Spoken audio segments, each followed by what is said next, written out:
Thank you everyone for coming. I seem to get the popular ones, and so we're talking about House File 2056. I guess we could do it a couple ways. We could either hear from you guys first, or we could just hear from all of you first, and just kind of go around in circles.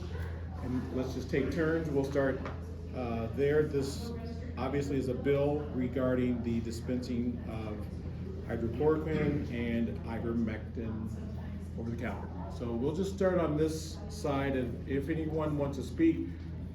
I also ask you, if you can, to come a little closer to the table.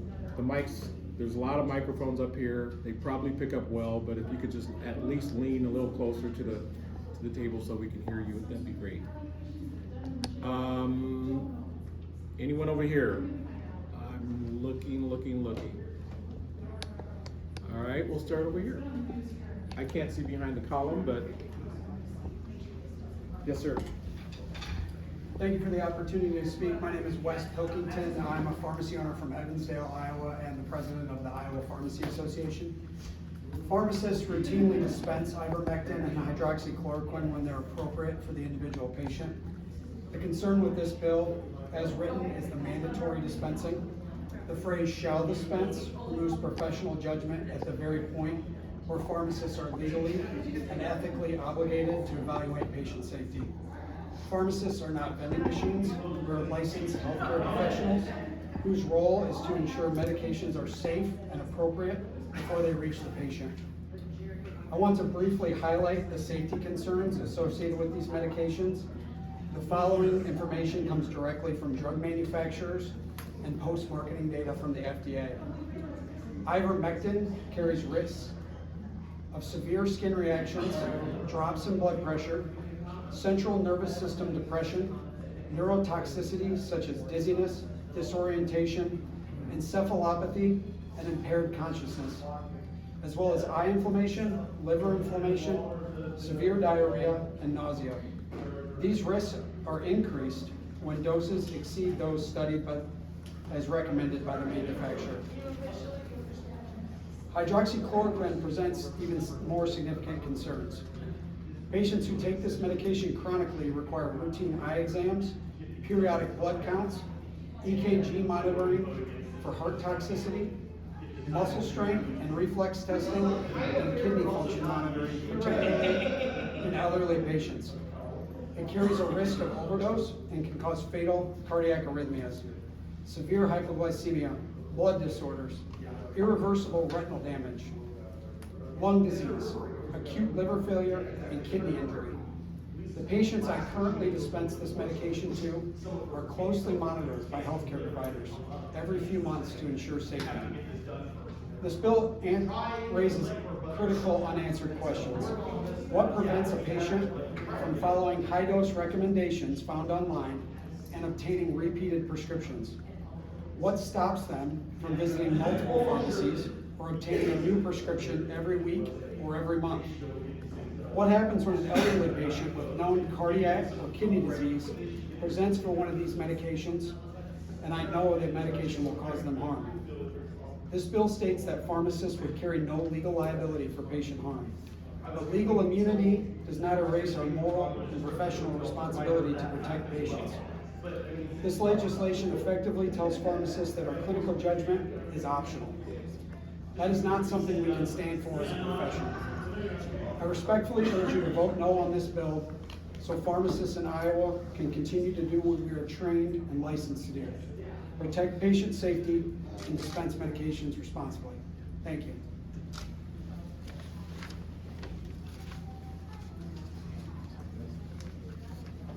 Lon Anderson, Polk County Medical Society, representing doctors, surgeons, and other medical personnel in central Iowa. We're not here to debate whether or not these drugs are safe or effective. I'm sure they are for some. Our concern is with a standing order.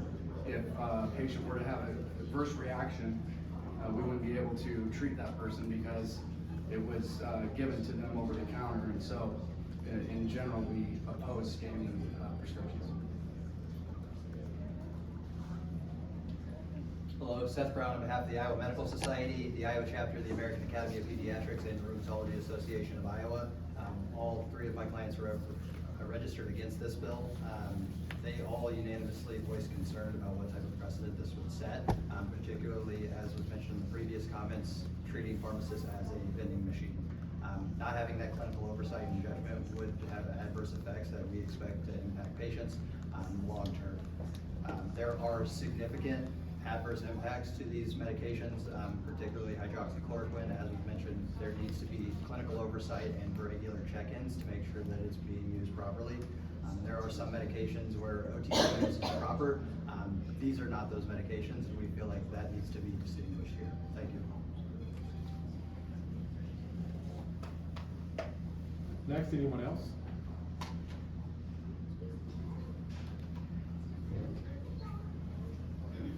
But just one question for the pharmacist. Are there any other medicines that are dispensed with that require regular check-ins? Yeah, I mean, most of the medications that I dispense require regular check-ins. Nearly all medications that would be used for diabetes, hypertension, they would require at least labs on an every 6-month basis. Okay, so it's not unusual, it doesn't sound like, to actually have, if this bill were to pass, what would be so different about this one? So if this bill were to pass, who would be the ones monitoring the patients that receive this medication? Okay. Would be my counter question. Well, they do have the assumption is that they have a provider. The other question that I would have is, you mentioned a lot of the side effects. There are plenty of over-the-counter medicines that do have side effects. I mean, just the ones that we all know about, Tylenol, ibuprofen. They have a long laundry list of side effects, from liver to, I actually wrote some down here, to asthma, to blood pressure, to cardiovascular risk, to stomach and GI issues. What separates this one, and why are those okay, but this one is not? Yeah, I mean, just simply speaking to the hydroxychloroquine, there isn't a medication that I know about that that you can purchase over the counter that causes cardiac arrhythmias to the frequency that hydroxychloroquine does. There isn't a med that causes liver issues to the level of hydroxychloroquine. The risk of having a skin reaction to something like ivermectin compared to anything over the counter is extremely minuscule. Okay, thank you. We'll go to the next one, and we'll reserve the right to come back with questions. All right. Next one. Hi, Lindsay Maher with Informed Choice Iowa. We applaud the efforts here to expand access to medications, giving Iowans choice in their treatments. Several states, including Tennessee, Arkansas, Idaho, Louisiana, and Texas, have already passed laws allowing over-the-counter access to human formulation of ivermectin without a prescription, as the federal regulators have unfortunately played gatekeeper in keeping this off-patent generic drug away from people. In 2015, this medication was awarded the Nobel Prize for its life-saving impact worldwide in humans. Research continues worldwide to uncover the various diseases that ivermectin is capable of treating, including autoimmune diseases, antiviral properties inhibiting viral replication and viral entry, and has shown promising preclinical impacts in vivo and in vitro studies for treating cancer by targeting multiple signaling pathways to inhibit cancer cell proliferation, including apoptosis and cell death. It has a proven safety profile. Billions of doses, especially of ivermectin, have been given worldwide, especially for treating parasitic conditions. It has serious side effects, that is true. A lot of things do. They are increasingly, or abundantly rare though, in standard human doses. Billions of doses have been administered globally for various human parasite issues.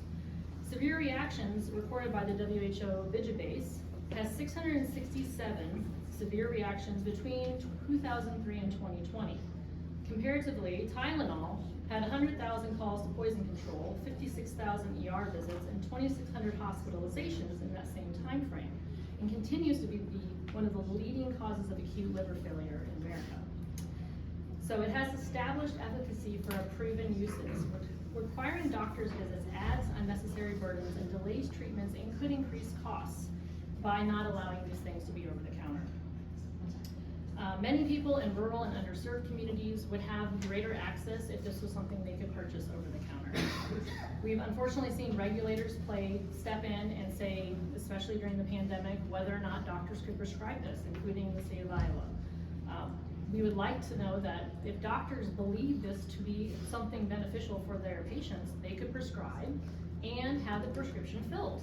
Unfortunately, that did not happen. So there is a cost and convenience and savings, but with all drugs and biologics, there are never a one-size-fits-all.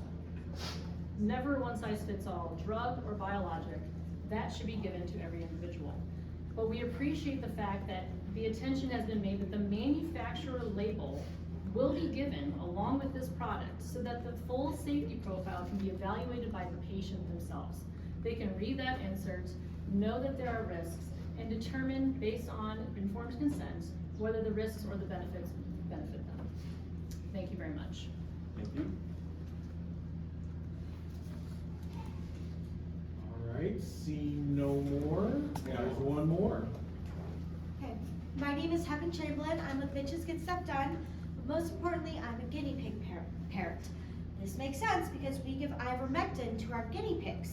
It's literally for animals to treat parasitic conditions such as lice, mites, and internal parasites. We actually have to get it through the LA guinea pig rescue because it's very hard to get. So I have to have it shipped from LA to Iowa. And I find this disturbing that we're taking medicine that is specifically for, I have it pulled up, it's specifically for cattle, horses, sheep, and camels. Why are we taking this as humans? That's my point. Well, just to be clear, there are billions of doses that have already been prescribed to humans. Yeah, for parasitic conditions. That is not OTC. We're not talking about the animal forms, we're talking about human forms.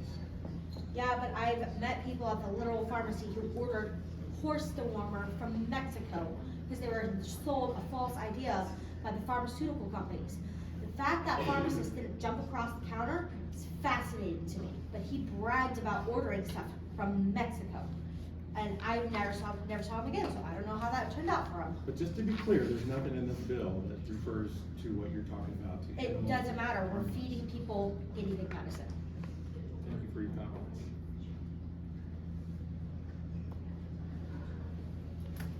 I'm Dan Twellmeyer, and I'm here to support the bill. I think we're getting it forward. I do want to talk about the human form of this.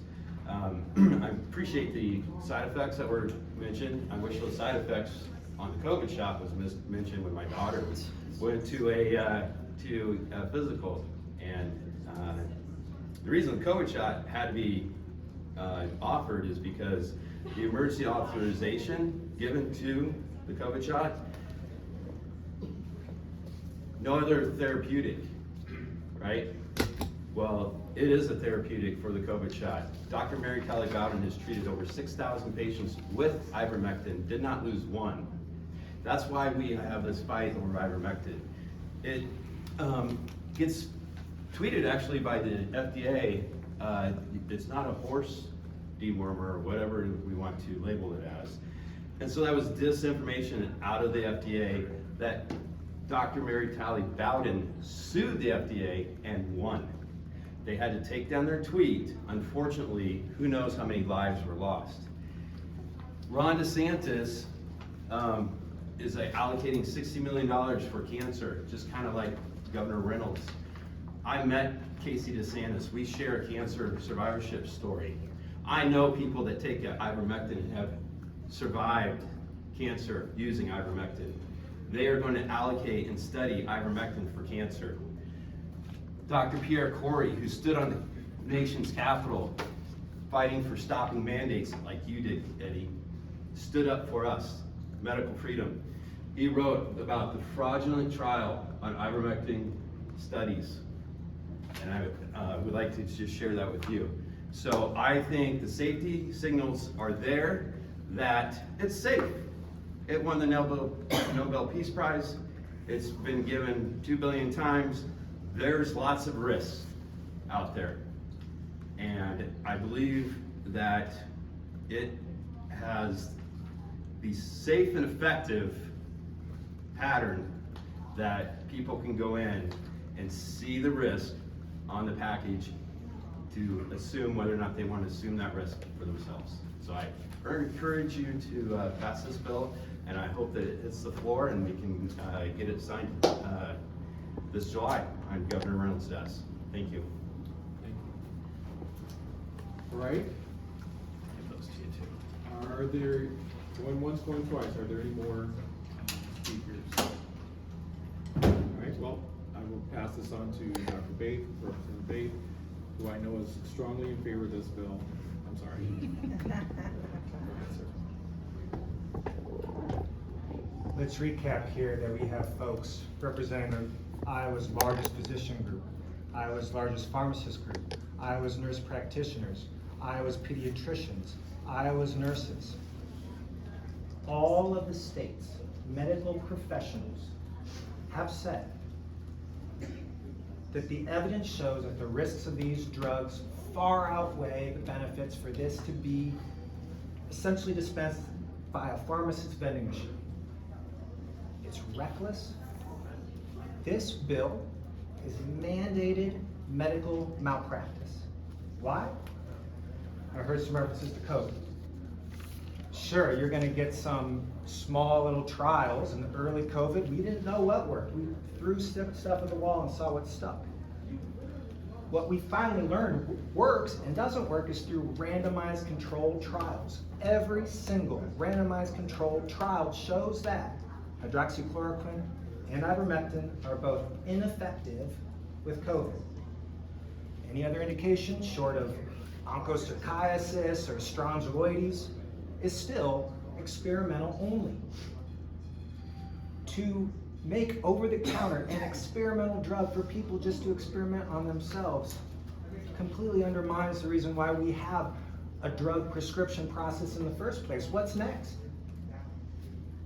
If we have, a small group of people who next believe that blood thinners cure this and that, will we have blood thinners over the counter? Will we have fentanyl over the counter? Where do we stop this where we have people experimenting on themselves? And it's mandated medical malpractice because this law would be having a group of politicians, non-doctors, forcing our state medical director to write a prescription when it would be malpractice for any doctor to write a prescription for this to be used carte blanche for any reason. That would be malpractice. You would go before the Iowa Board of Medicine for malpractice, and this bill is a group of politicians forcing a medical director to commit malpractice, and then forcing pharmacists to commit malpractice when a pharmacist is forced to give that drug when they know it might be harming that patient. Think of the ethical and moral situation of these pharmacists when they know this patient might have long QT syndrome or a drug that they're already taking that might interact with ivermectin or hydroxychloroquine, and yet because this group of politicians in this capital is forcing them to give it to that patient, that pharmacist has to harm them against the oath that they took. There's a part in this bill that also says no records shall be kept. No records shall be kept from the dispensing of this drug. Why? Is it so that we don't find out 5-10 years from now how many people were killed because of this policy? Why else would there be no records, mandated that no records could be kept when these drugs are dispensed? This is one of the most reckless, dangerous bills I've seen. I'm shocked it even got a subcommittee. This needs to go in the trash immediately. I oppose it. Thank you. Thank you, Doctor. Representative? Yeah, I have some strong concerns about the bill as written as well. To me, it really hones in on two words: shall dispense. Pharmacists have a corresponding responsibility to ensure the safety and appropriateness of every prescription that they provide to a patient. That's the core of the professional autonomy of the profession. And so then there's no other place in Iowa code that we force healthcare providers to do something like that and to provide a specific treatment. Also, what's different now that wasn't there in 2020, 2021 is pharmacists are able now to have their own prescriptive authority. So I question the need for something like this. We also last year passed a bill out of our chamber about medical conscience and about protecting providers from providing treatments that they believe is against our conscience. And I do see a conflict with this as well. I worry about the precedent when I see other states having bills that force pharmacists to dispense abortion drugs and what that does with medical conscience. So the bill as written, I do have some strong concerns about. Okay. I'm just looking at some things that are very recent, over the counter. At least I was. Hang on just a second here, guys.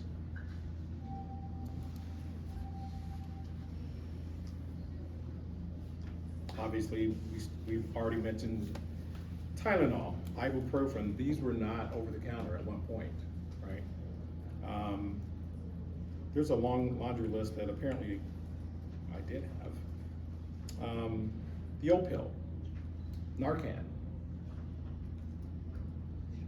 Some of the things that I can't pronounce here.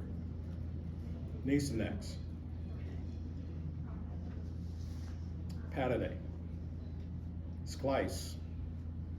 All of these things used to be behind the counter, now they're over the counter, right? And so I would urge, if there are any concerns, like if there's some language concerns like shall, or if you like to modify that as we move this bill forward, I think I'd welcome your input, but I think we'd be living in a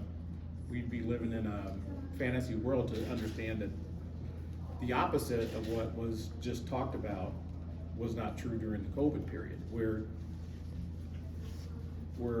pharmacists were told not, and doctors were told not to prescribe certain pills, certain prescriptions. Dr. Abby had to move to another practice because of her 100% success rate using ivermectin was considered against the rules, so to speak, by the medical board, and had to change professions and drop her practice. We were down here when we heard all those stories, and we heard doctors, not all doctors believe the same. We heard doctors yelling and screaming, and please give us some protection, and we did that. So I'd like to move this bill forward. If there are any concerns, we can address those concerns during the amendment process. So, are there any other questions, comments, issues? All right, I would just ask my colleagues, obviously you mentioned you're a no. I'm going to move this forward. If there's any concerns about any modifications, I'd love to hear from you. Thank you. Representative Parker, are you moving the bill forward also? I will have conversations with Eddie. Thank you. Meeting's adjourned.